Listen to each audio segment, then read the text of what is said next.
Hindi maasim. In fairness, nakakatuwa rin makita itong mga batang to.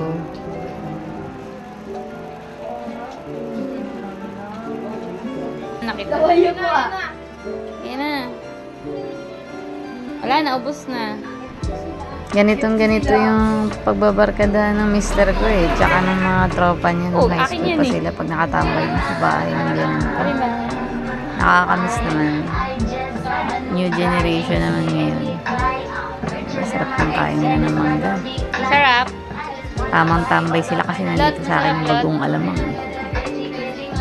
Asa natin mo to?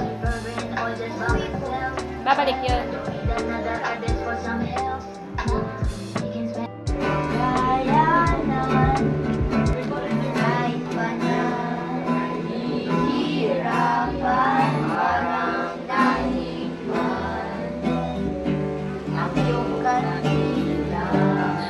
Tago ka lang.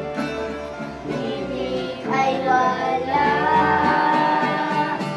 Iba pangako mo nung una.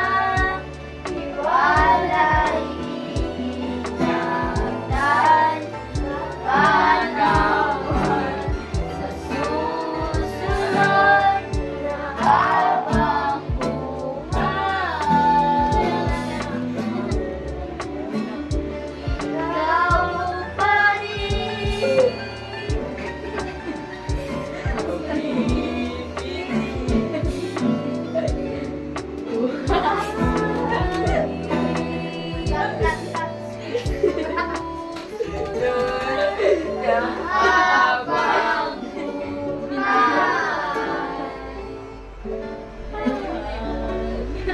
araw-araw, kinaya.